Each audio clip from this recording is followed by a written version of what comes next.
Hello, so I'm with Hope Larson at C2E2 2024. Hi. How's it going? So, well, tell me about yourself. Gosh. You're writing, I mean. I'm a writer and a cartoonist, so I write and draw comics. I've been doing this for like 20 years professionally.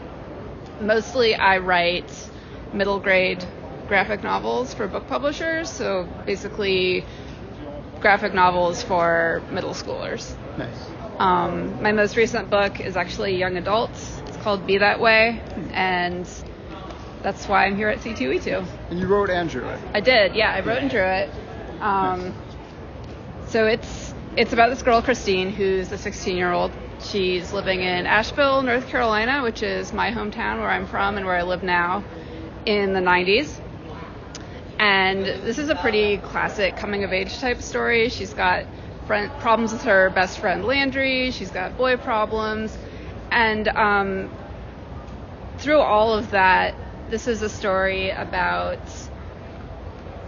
a young artist who is starting to self-identify as an artist. Like, she's been doing all these illustrations and comics and writing in her diary, but she hasn't given that practice the respect that it deserves. So a lot of the book is really about finding yourself as an artist. Well, it looks like it's actually kind of a combination between comic and prose. Yeah, it is. It's diary format, and it's a hybrid book, so it's a mix of diary entries, prose, and illustrations, and there are a lot of comics in it as well.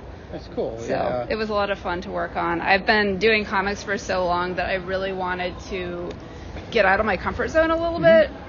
Yeah. And break away from just like all of my usual habits for making art. So it was a lot of fun to work on this. Okay. So why a hybrid book, not just a straight novel?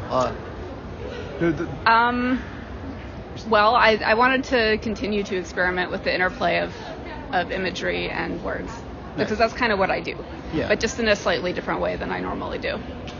Yeah, and there is definitely a novelty to that. It's like with Watchmen, back in the day, there was those news articles where you actually just read them, And, exactly. Yeah. And so it feels like it's something that can only work in this way. There's a novelty to that. It's something that can only be. Yeah, it's like it's supposed to be just this document of this person, And the comics in the book is what she's drawing. Yeah, the thing, I actually didn't really want to include a lot of comics in it when I was originally conceiving of this book, but when I was actually writing it, my editor pointed out that when she's having conversations with people in her life, it just feels really natural to slip into comics, because you can like be in the moment in a comic in a way that you can't quite in prose, especially in a diary. It would be like kind of weird if she just went straight into like, he said blank and then I said blank and then he said blank. But if you are drawing it as a comic, then you can just see it and experience it. Oh, okay. Makes sense. And so tell me about Batgirl, how DC Comics approached you for that.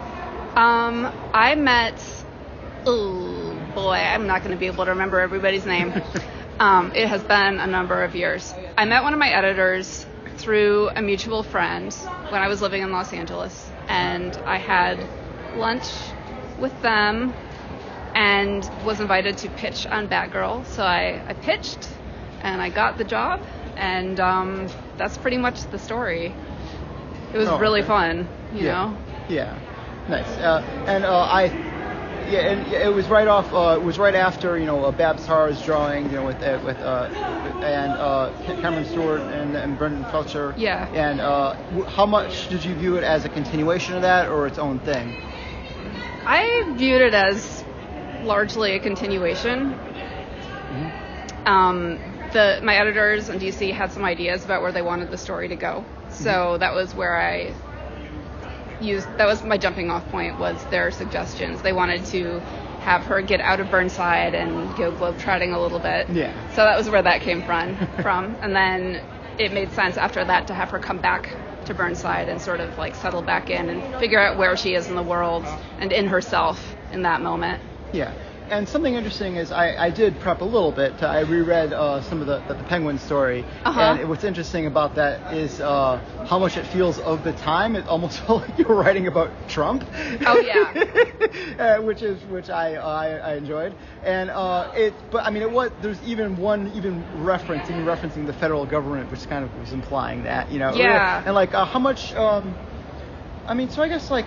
Well, I wanted it to feel very like of the moment. Yes. Because that's one of the things that's so cool about doing superhero comics is that they come out so quickly, like the turnaround is so fast on those books that you can really have this dialogue with current events in a way that you can't with a graphic novel, which you work on a graphic novel for a couple of years and then it comes out. So you can't really be talking to like the news and the culture in the way that you can with superhero comics.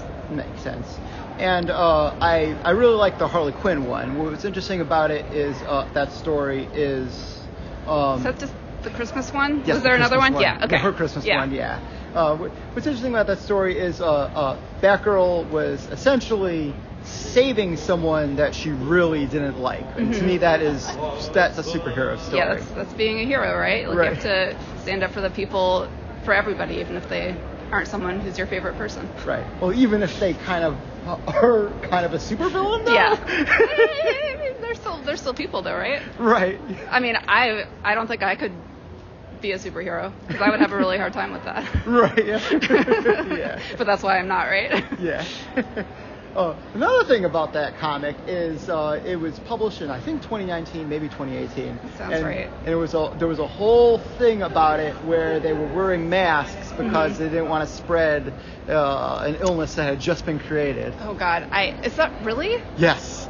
I don't even remember that. That is crazy. No 6 feet apart, though, which I remember rereading. It was like, whoa. It was before, it was definitely before COVID. Yes. That's wild. Yeah. Oh my gosh. Yeah, and they're all, half the comic, they're wearing masks. That is so funny. Yeah, I mean, COVID just swept in and changed everything. Yeah. So. Right. That's why I don't remember anything before that. Right, that's what I was thinking before. You're saying like it was so long ago. It wasn't really that long ago, but it was a lifetime ago. Right, though. before COVID feels that way. Yeah. And I definitely liked how the Batgirl, your Batgirl one was not afraid to kind of touch on current events, because you're right, that is something that is good about superhero comics. I mean, it's always been in the DNA of superhero comics. Yeah. It does. Well, they've always been kind of political. Yes, absolutely. Well, can you speak on that? I don't think I can intelligently speak on that. I wish I could. Oh, okay. No. Oh, okay. Yeah. And so why do you like the character of Batgirl? I like her because she's super smart, and she has ties to libraries, which, I love books. I'm a writer, so I dig that. And I also love that she is, she's young and she's still figuring out herself as a person, and she's a little bit messy. And I like that in a character. It's much more fun to write somebody who is not completely on top of everything in their personal life for me than somebody who's, flawless and very noble. Nice. She's noble, but she's also young. Yeah, it's like the Peter Parker archetype. Yeah. Having to juggle, which I definitely appreciate about those comics, where you see her having this whole social life and having her whole life as a grad student, but then she has to also be a vigilante as well. Yeah. Yeah. And I do like the way you wrote her friends in the comic too. Thank you. Good. Yeah. So is that the only thing you've done for the Big Two?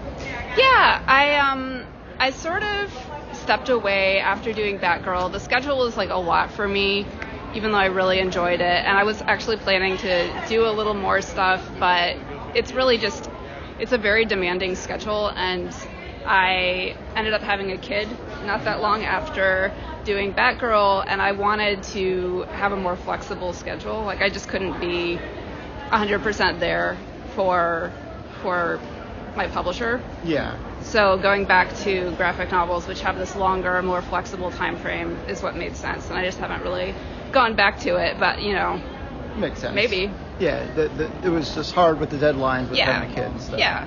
Yeah. It's a lot to juggle. Like I would not be. It's kind of like Batgirl struggles with being a person and having a life, and then also being a vigilante. And it's a big struggle to be a creator and a creative person, and also a parent. Nice. Makes sense. Yeah. And so why do you love comics? That's what I've always made. I've always loved writing, and I've always loved drawing, and comics brings those together. And it's just, it feels like it's in my DNA at this point to make comics versus any other kind of art form. Oh, okay. But although you are dabbling a little bit with prose here. Yeah. Yeah. And hybrid, that's a really cool idea. Yeah. I like that. But I am going back to comics after this one, so okay. couldn't stay away. So you said that you mainly write for middle school grade kids. That's right. So why? Well, why?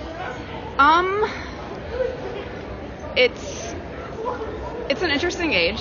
It's a little bit lighter than YA. Like this YA deals with like some headier topics like sex, drugs, and going out into the world for the first time. And middle grade is more about just being in that school bubble still and figuring out how to where you fit into the social dynamic and like friendships changing and all of that. Right. So it's kind of like YA light. Makes sense. Mm-hmm. Although I grew up, I grew up reading the Animorphs books, and I even recently reread some of them. And those get pretty dark. They get very dark. I actually don't know a lot about it, but I used to have a friend who was really into them, and I heard some of the lore of the later books, and it's like, do people die and stuff? Oh yeah, I mean the lore. It was more on the nose in later books, but Tobias contemplates suicide in the third book. Oh my gosh, I don't know that you could do that now. Right. I certainly could not do that. I don't think my publisher would flip. Yeah. Yeah. Oh, okay, really. Yeah. And so, how do you think that's changed then? What is acceptable? Well, I mean, there's kind of this double standard for comics because if you can see the pictures of stuff happening, then it's less palatable to parents, especially people who might want to ban your book, for example, than prose. Like I always say that if you've got like one bad word in a novel, that can hide amongst all the other words. Right. But if it's like something happening in a picture, you can open the book, and if that's the picture that you see when you flip it open, you're toast, Right. Like you can't, there's nowhere to hide. You can just digest that information really quickly. I'm actually, the panel that I'm on in a minute is Bans Off Our Books, which is about censorship. Yes. Yeah, so you're at C224, you're doing a panel about bans off Bans Off Our Books. Well, tell me about your panel and also why the subject matters to you. Yeah, well, we're sort of in this new age of book banning, which sucks as a writer, especially a writer for young people. It's really frustrating because I feel like the books should be in the libraries, and then parents can choose if their kids get to read those books or not. But they should be available. Right. Like we shouldn't be taking them out and like burning them in a pile or throwing them in the trash, just because a couple of people object. Most people probably don't. But I think most book bans or most books that are challenged by the same small group of people across the country. That's like their gross hobby. Right. And that sucks. It shouldn't be that way. But it feels like politically a lot of things are regressing.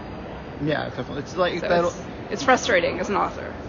Yeah, it's like that old punk rock song, we take 2 steps forward and 4 steps back. Yeah, that is what it feels like. Right, yeah. And you also mentioned like the language. That's another thing about the old Animorphs books. They had the word damn and hell in them, and those were middle grade. Oh yeah, I don't think you can do that in middle grade now. Maybe. Oh right, yeah. I mean, one of the reasons I did be that way is because I was like, I'd been doing middle grade for quite a while, and I was like, I want to write about what it's actually like to be a teenager. I want to drop some F-bombs. You know, like I haven't gotten to do that. Right. Yeah. And let some swears in my book. Right. Yes. Yeah. Well, and I think we have been talking for 15 minutes. Yeah, it's No, it's I'm very glad I got to interview you. When I saw that email, I responded. I'm also glad you're here. Yeah, thank you so much. Love your work. Yeah, it was great chatting with you. I really appreciate it. Cool.